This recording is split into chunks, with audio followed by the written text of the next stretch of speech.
दोस्तों good morning. स्वागत है आपका हमारी एक और नई वीडियो सीरीज में, जिसमें हम पढ़ने वाले हैं दून और द्वार क्षेत्र के बारे में। इससे पिछली वीडियो में हम ट्रांस हिमालय, महान हिमालय और मध्य हिमालय के बारे में पढ़ चुके हैं और आज इस वीडियो में पढ़ रहे हैं दून और द्वार क्षेत्र के बारे में। बहुत इंटरेस्टिंग यह वीडियो होने वाली है। बिना स्किप किए इस वीडियो को अंत तक ज़रूर देखें, बहुत मज़ा आने वाला है। तो बिना रुके हुए आज की इस वीडियो को शुरू करते हैं और पढ़ लेते हैं दून और द्वार क्षेत्र के बारे में। पहले यह जान लेते हैं कि दून और द्वार वास्तव में होते क्या हैं। दरअसल दून और द्वार उत्तराखंड के मध्य हिमालयी भूभाग एवं शिवालिक श्रेणी के बीच में बसी हुई कुछ क्षैतिज और चौरस घाटियां होती है। कुछ इस प्रकार से चौवर्ग आकृतियां में जो घाटियां फैली हुई हैं या जो घाटियां बनी हुई हैं, उन घाटियों को ही दून या द्वार क्षेत्र कहा जाता है। दरअसल ये घाटियाँ हिमालय निर्माण के समय कुछ मध्य हिमालय, महान हिमालय और ट्रांस हिमालय बनने के बाद जब शिवालिक श्रेणी का निर्माण हो रहा था, उस बीच में कुछ घाटियाँ भी निर्मित हो गई थी और यह घाटियाँ आज मानव जीवन रहन सहन के लिए या पर्यावरण की दृष्टि से बहुत ही अनुकूल हैं। और इन घाटियों का आकार क्षैतिज रूप में बना हुआ है। क्षैतिज का मतलब है इस प्रकार से आड़ी तिरछी रूप में बनी हुई घाटियां हैं या कुछ इस प्रकार से हॉरिजेंटल रूप में भी बनी हुई हैं। तो ये घाटियां उत्तराखंड में भौगोलिक दृष्टि से बहुत ही महत्वपूर्ण हैं। और आप देखिए चित्र के माध्यम से कि इन दोनों घाटियों के उत्तर में मध्य हिमालय है और दक्षिण में शिवालिक श्रेणी है।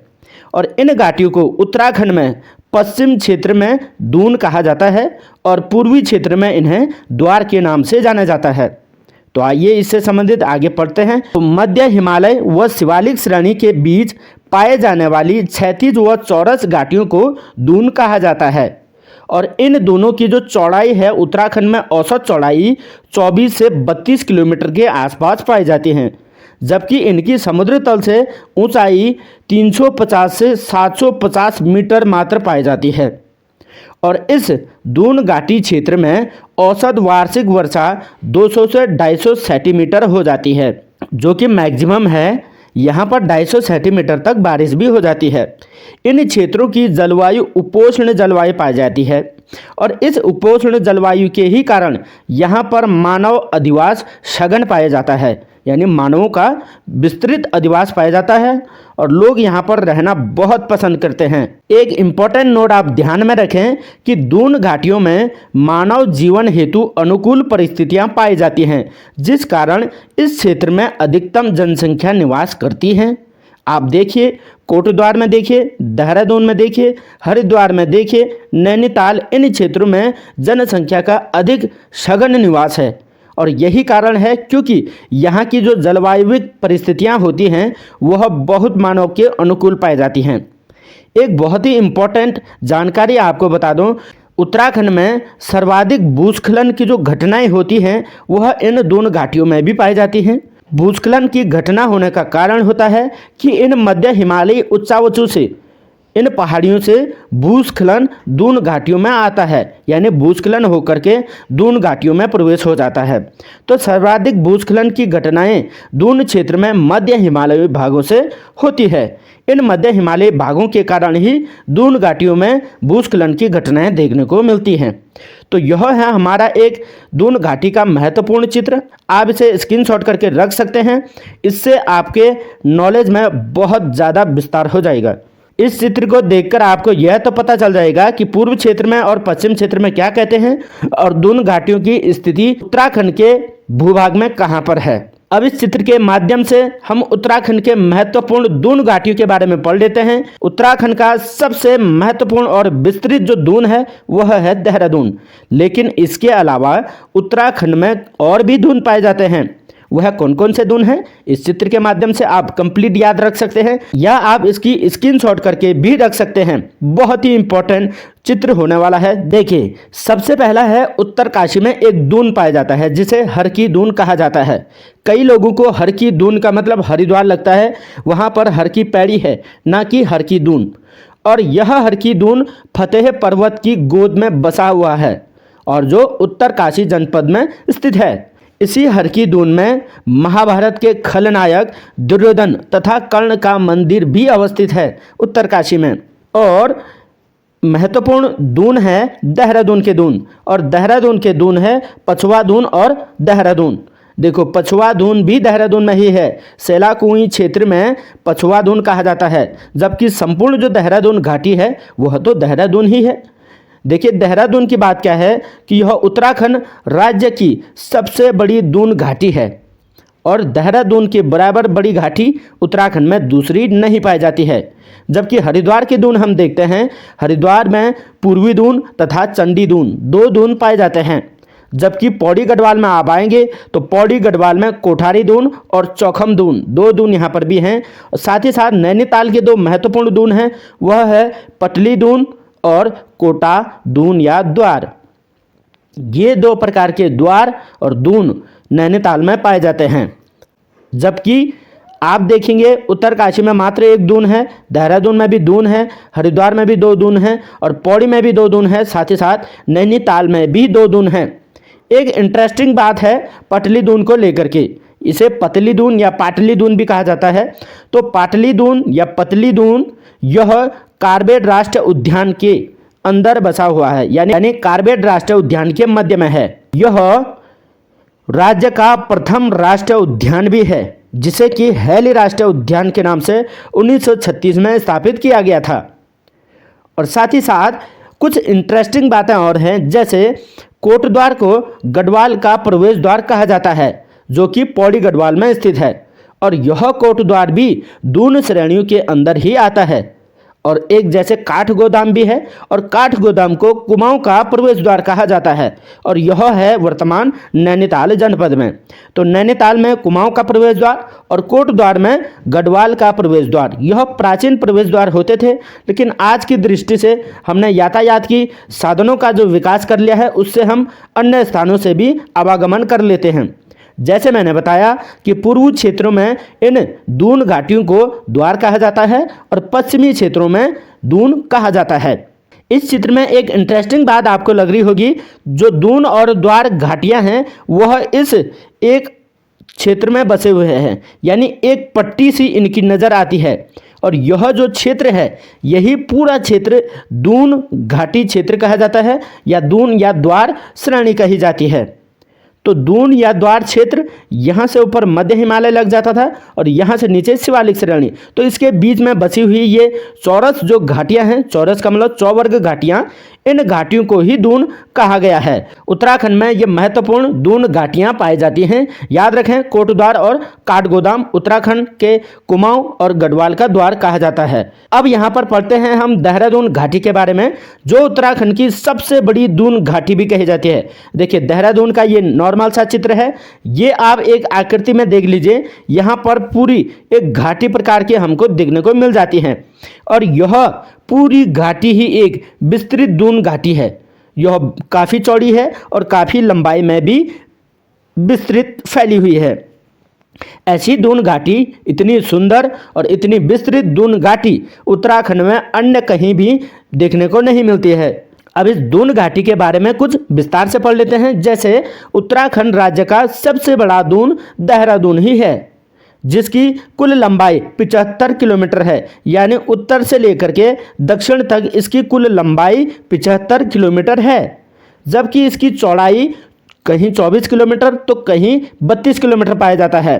जैसे यहाँ पर आप देख सकते हैं, यहाँ से काफ़ी चौड़ाई इसकी नज़र आती है और यहाँ ऊपर ऊपर यहीं कहीं कहीं पर कम चौड़ाई नज़र आती है। तो कहीं पर इसकी चौड़ाई 32 किलोमीटर है तो कहीं पर 24 किलोमीटर पाई जाती है। साथ ही साथ इस देहरादून की कुछ इम्पोर्टेंट बातें और हैं, जैसे यहाँ पर प्रवाहित होने वाली कुछ नदियाँ हैं, जैसे आसन नदी, सुसवा नदी, रिस्पना नदी या विंदाल नदी। इन नदियों से देहरादून घाटी में उपजाऊ कांप मृदा का निक्षेप किया जाता है, यानी इन नदियों के द्वारा कांप मिट्टी का निक्षेप किया जाता है और कांप मिट्टी बहाकर लाया जाता है और यहाँ पर निक्षेपित किया जाता है, यानी यहाँ पर स्थापित किया जाता है। यह कांप मिट्टी कृषि हेतु बेहद उपयोगी होती है और इस कांप मिट्टी में देहरादून क्षेत्र में धान की सर्वाधिक कृषि की जाती है। साथ ही साथ कांप मिट्टी को जलोढ़ मृदा या कछारी मिट्टी भी कहा जाता है। और इसी कांप मिट्टी को क्या कहा, जलोढ़ मिट्टी भी कहते हैं और कछारी मिट्टी भी कहते हैं। जबकि आपने पढ़ा होगा कि उत्तराखंड में जलोढ़ मृदा के मैदान गंगा के मैदान हरिद्वार में पाया जाता है, लेकिन देहरादून में भी कांप या कछारी मिट्टी पाई जाती है। और इस कांप मिट्टी में देहरादून में टाइप 3 जैसी हाइब्रिड बासमती का उत्पादन होता है, जो कि भारत ही नहीं पूरे विश्व के सबसे महंगे बासमतियों में से एक है। और इस बासमती की खुशबू और इसका स्वाद दुनिया की किसी बासमती में नहीं पाया जाता है। तो देहरादून की बासमती बहुत प्रचलित है, जिसे टाइप 3 हाइब्रिड बासमती भी कहा जाता है।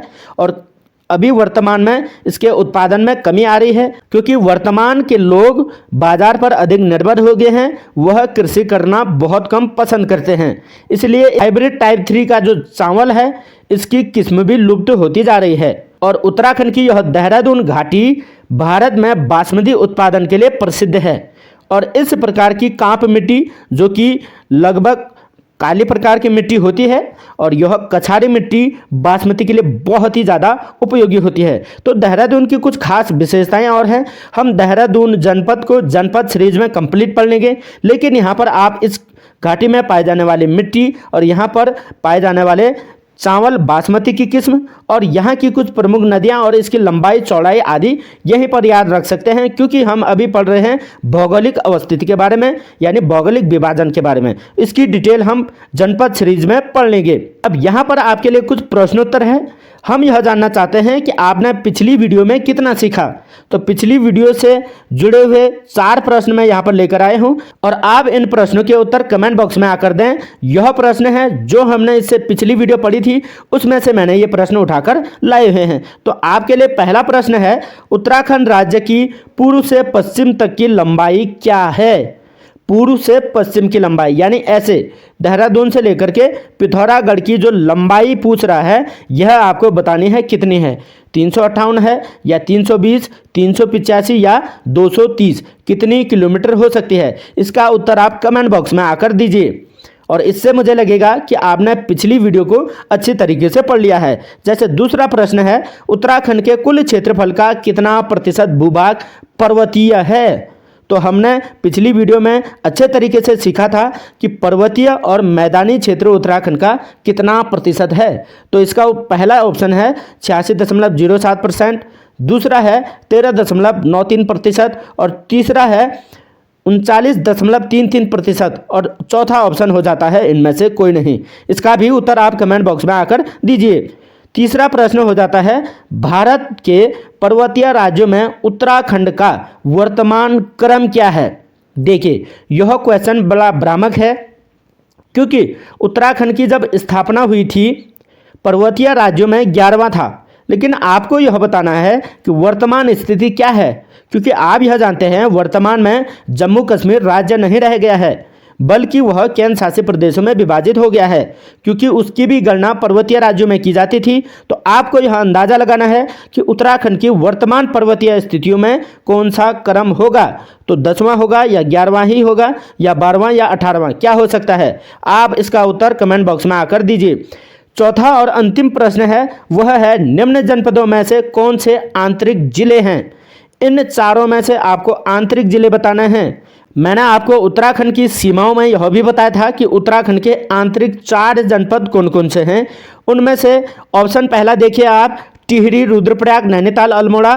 दूसरा टिहरी, देहरादून, बागेश्वर, चंपावत। तीसरा टिहरी, रुद्रप्रयाग, बागेश्वर, अल्मोड़ा। और चौथा है टिहरी, बागेश्वर, अल्मोड़ा या चमोली।